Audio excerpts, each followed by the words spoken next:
But I think oppression limits, right? We're not the only ones running. And I want y'all to understand this, okay? The only difference is a lot of these other folks have been given an opportunity to assimilate. Basically, they've been given a chance to shed their original identity and align themselves with the dominant culture, all right? The dominant white culture. And they have been successful at it. Some of them watching this broadcast right now.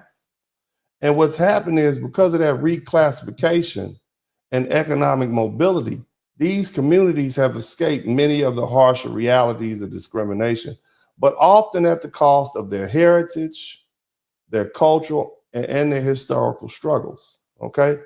All right, hang in there, right? Black folks, foundational Black Americans, on the other hand, we've never been given the option to assimilate. And when presented with the option to assimilate, right, we didn't want it. We never saw it. We like maintaining our distinct identity. In fact, we fought, shout out to brother from down under. In fact, we fought systematic oppression head on and refused to relinquish control or should have relinquished our cultural and historical identity.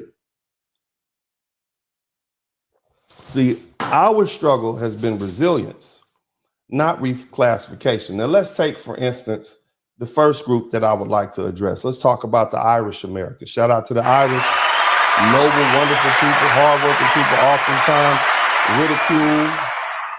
ridiculed in their homeland. The British used to give them the blues. Go over there and slaughter them, all right? So in the 19th century, the Irish immigrants, they faced severe discrimination when they got here to the United States. Guess what they called them? I bet you, you know what they said about the Irish? Now, if you look at an Irish person, they look as pale as a ghost. They said that they were lazy, called them violent, told them that they were unworthy of citizenship, okay? They were relegated to working these poor jobs that were labor intense that nobody else wanted. And guess where they lived? Shout out to Emmanuel Monteperos. They lived in the ghettos, the Irish, right? And many Irish Americans were targeted. They would even put signs up that said, no Irish need apply for job postings. They even faced violent attacks, such as there was they call it the Philadelphia Nativist riots of 1844, when the anti-Irish mobs burned the Catholic churches, burned them to the ground. Okay, but here's the thing, despite their hardships, the Irish eventually gained political power, particularly through urban and political machines like Tammany Hall in New York. I know I'm kind of jogging your memory and whatnot, but you remember those basic 8th grade history classes, and they were able to leverage their numbers and secure government jobs. You get the Irish police officers, right? That's a stereotype, Sergeant O'Malley, right? And they parlayed that into political power. And guess what it did? They went from being Irish to being white, okay? And so by the late 19th century and 20th centuries, the Irish, they were no longer considered a racial other. They were simply considered white. And now if you talk to somebody, yeah, I'm an Irish, mixed with, but they're white now, okay? And in doing so, they basically distance themselves from their Irish culture, okay? And they distance themselves from their rich homeland. And when you go to Ireland right now and you talk to people in Ireland, they don't consider these Irish people who've been here for centuries Irish. They just call them American. So they literally lost their heritage.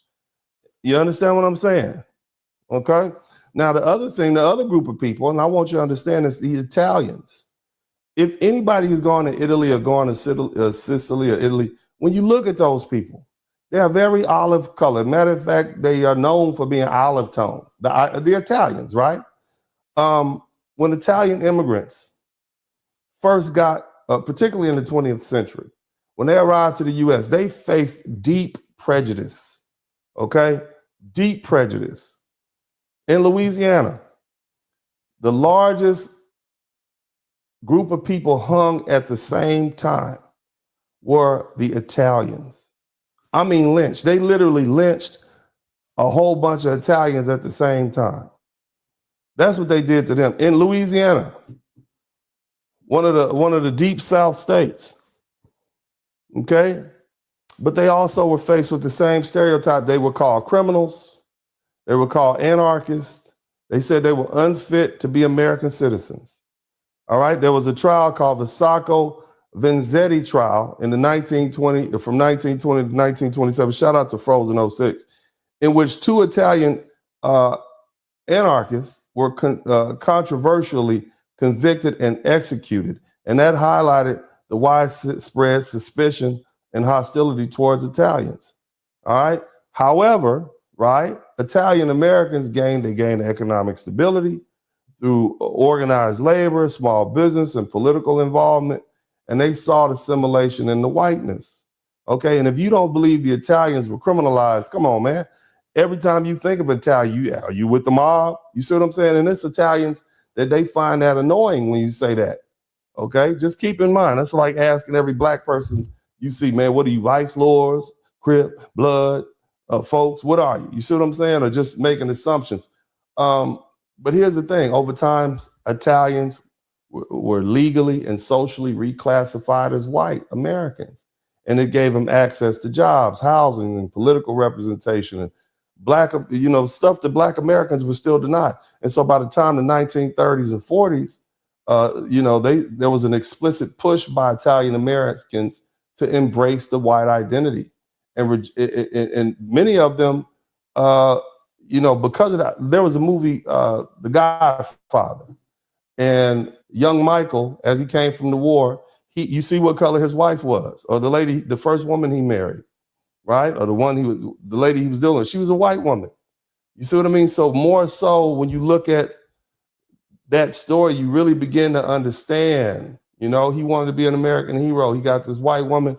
He was ready to lighten the race. All right, but the bottom line is these same Italians, when they go to Sicily, when they go to Italy, they're looked upon probably the same way that black Americans are looked upon when we go to Nigeria. Oh, you're an American. But they've lost their unique Italian heritage, just like the Irish did. Now let's talk about the Jewish people, okay? First of all, understand the Jewish people have been catching hell for 33 centuries, all right? But Jewish immigrants, and I'm talking about the Ashkenazi Jewish people, when they got here, particularly when they got here from 1880 to 1924, they faced rampant anti-Semitism, and they still do. And many of them were barred from elite universities. They were barred from the country clubs, professional industries, and there was a case called the Leo Frank case of 1915, where a Jewish man was lynched in Georgia after being falsely accused of unaliving someone. And that showcased the deep hatred that they had towards Jewish Americans. However, over time, and keep in mind, Jewish people, they come in various different colors and shapes and whatnot, but phenotypically, they're a little different than your Anglo-Saxon, North European, Western European looking white people, okay? But nevertheless, Jewish Americans, what did they do? They became successful at business, academia, law. They began to integrate into white America. And so by the middle of the 20th century, many Jewish Americans were able to assimilate into white society, and they gained access to wealth and property and privilege. And at the same time, during those periods of racial tension, many Jewish communities, many of them had to distance themselves from their Jewish brothers and sisters. You understand what I'm saying? I want you to keep that in mind. Now, the other thing is the unique relationship between Jewish communities. Although some distance themselves from the Black struggle, when you look at others, okay, like the NAACP co-founder, Henry Moskowitz, he helped found that. And so Black folks initially, they kind of collaborated with the Jewish Americans because they had the power, they had the numbers, they had the organization. And so with the Black muscle in front of that, with that white, with the Jewish organization and finance, they were able to actually make some change. Now, here's the thing. All of these groups, the Irish, the Italian, the Jewish Americans, right? They had an opportunity to assimilate. Okay, and that's what they did. foundational Black Americans, not only did we not want to assimilate, we didn't. We never sought that. While other groups adapted to whiteness, foundation FBAs, we were like, nah, we were bound by the laws, number one. There was violence. And then, of course, there was institutionalized racism. And so we couldn't go in and pass as white. All right. So we remained separate and disadvantaged and oppressed. Okay. But here's the thing. So I talked about the Irish, the Italians, and the Jews. Now I want to talk about what we call Latinos here in the United States, which are truthfully mestizos. They're mixed, indigenous. They got a little African in them. They have a little Spanish in them. You understand what I'm saying? When Spain, I find it interesting that these folks have fought to be white for nearly 100 years. Party going on, we all looking at Dennis. Spurling and subscribe, it only take you a minute. Hit the cash app, super chat, be a penny. One is real good, but 20 more will be plenty. Blizzard King pay a visit, big man's my witness. Appreciate the love, that's black men doing business. Stand up, father and brother, loyal is he. Hall of Fame game, he's known as Uncle D. Tell it just like be, representing for we know time is money, you learning and pay a fee. Know it's cold outside, but the podcast hot. Giving you a feeling that these others ain't got. Say it's cold outside, but the podcast hot. Giving you a feeling that these others ain't got. Yeah, know that the blizzard come through. Bundle up for the winter, know this hit. Darren Hay watch views. Hit the light, you know that the blizzard come through. Bundle up for the winter, know this hit. Darren Hay watch views. Hit the light.